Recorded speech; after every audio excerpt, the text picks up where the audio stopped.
Hey, and welcome to Calmer Conversations, episode number 29. I'm Cecilia, your host. Today, we're going to talk about the things you tell yourself that really matter. And I'm specifically going to talk about waking up early in the morning. If you're watching this live, oh, not even live, I don't do this live, but if you're watching it, I want to let you know that I'm kind of bouncing up and down. And I'm doing that because I've tried to record this episode 3 times and I have a baby on me and I'm trying to get her back to sleep. So that's just real life. If you're listening to this, hopefully the audio isn't really impacted, but I just want to let you know that that's what's happening. And so I'm bouncing up and down on my ball. And this is going to be another sort of short and sweet episode. This was something I taught a class last week to a group that I normally am not around. And this came up for somebody in terms of the change that they were trying to make. So this was a changing habits course using mindfulness and mindset to change habits rather than willpower or habit trackers or habit stacking or any of that kind of stuff, which is kind of my, it's one of my sweet spots. And I'm teaching a class on it probably next week, actually, if you're listening when this is going to be edited. So I'll make sure that there's a link included that you can join it. It'll be free, probably about an hour or 2 hours.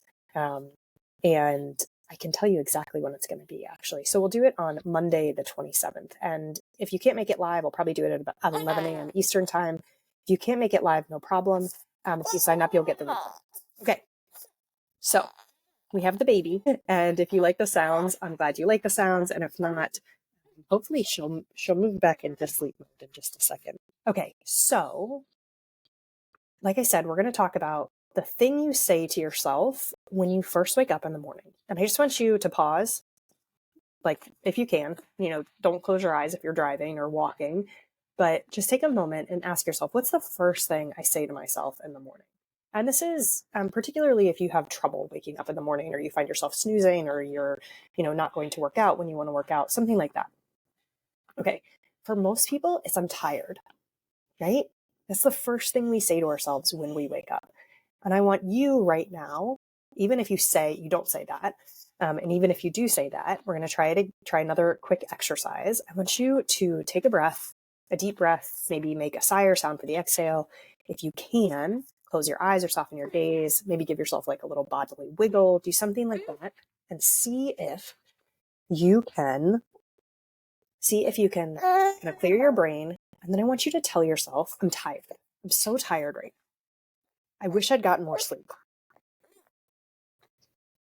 Notice how when you tell yourself that, or just notice how you feel first. How do you feel in your body? And most of us, me included, when I tell myself I'm tired, I feel tired. Like I can actually feel tiredness in my eyes. I can feel my body slumping over.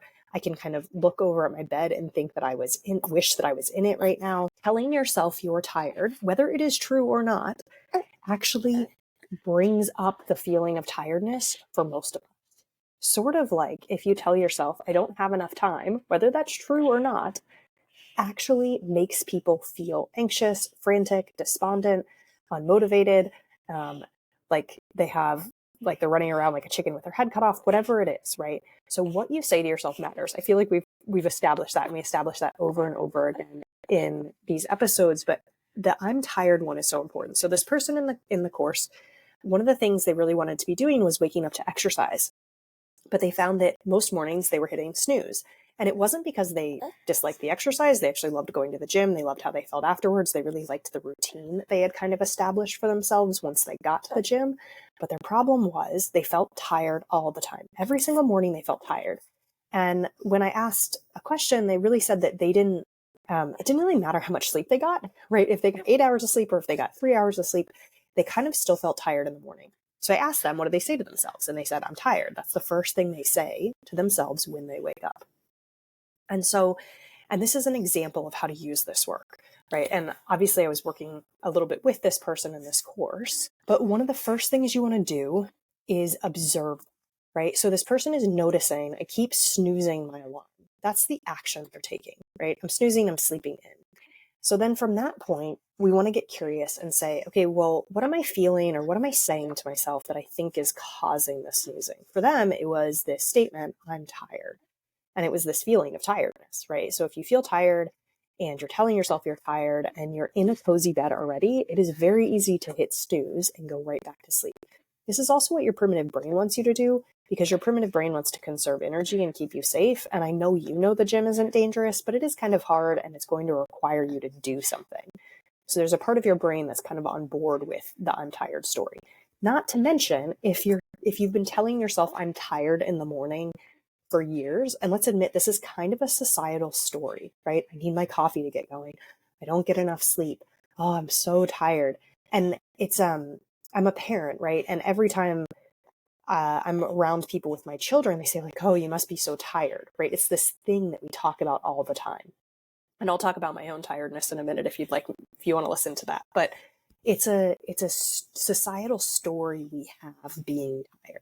And I want to start to challenge that. I want you to start to challenge that. Not by gaslighting yourself, not by using toxic positivity, but you become aware of the story, you've noticed how it makes you feel, and then we're going to ask, is there anything else I could believe? So for this person, is there anything else you can believe in the morning? One of the things they could believe was that I feel great after I work out. They really love, like I said, they love going to the gym. They actually really enjoyed the workouts. So they could tell themselves that, but they didn't think that would really work in the moment. And I haven't followed up with them, so I don't know how this is going, by the way. But that didn't really feel so great. So we asked, okay, what's another thing that's true in the morning that you could pretty easily switch to? And the thing we came up with, and you might even pause this and see like if you can come up with something for yourself, but the thing that we came up for them was I'm alive, right? It's so simple and it's so true. And in fact, most people might argue on a lot of mornings, it's maybe more true than I'm tired, because so often we proclaim that I'm tired rather than asking, how does my body feel this morning, right? We don't even do a check-in. We just kind of like stamp I'm tired on ourselves as soon as we open our eyes, or even before we open our eyes, as soon as we hear the alarm. And this person, after we, again, and this didn't take a lot of time, right? But the thing that sounded kind of great to them was I'm alive. It felt lighter. It felt more like there was more possibility in it. They really didn't think that they would snooze when they're saying I'm alive. Because if you say I'm alive, all of a sudden then you can ask, how do I feel this morning?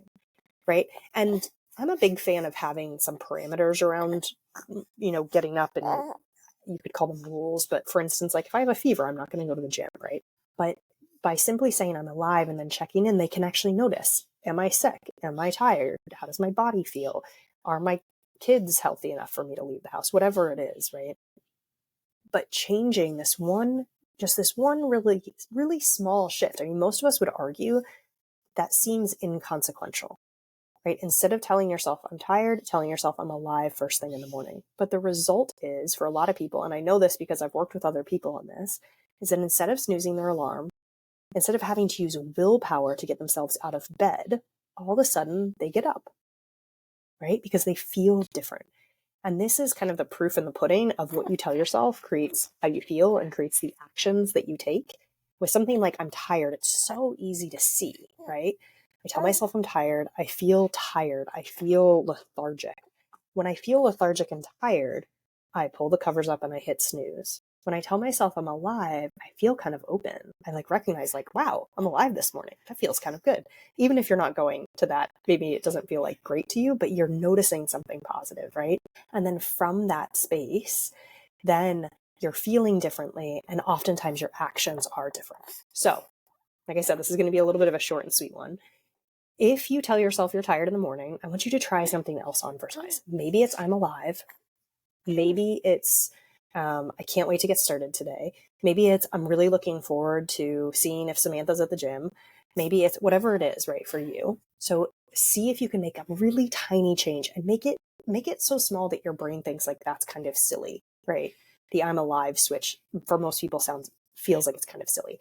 And then figure out how you're going to remind yourself of it in the moment. And it doesn't need to be when you get up. You can do this with other times during your day when you have some kind of habitual routine that you're in, like with the combination between what you're thinking and what you're doing. But if you are someone who tells yourself you're tired in the morning, really just check in with us. And then, because I am a new parent and a parent of several small children now, am I tired? And I'm going to go ahead and report that oftentimes I'm not, right? I don't get great sleep.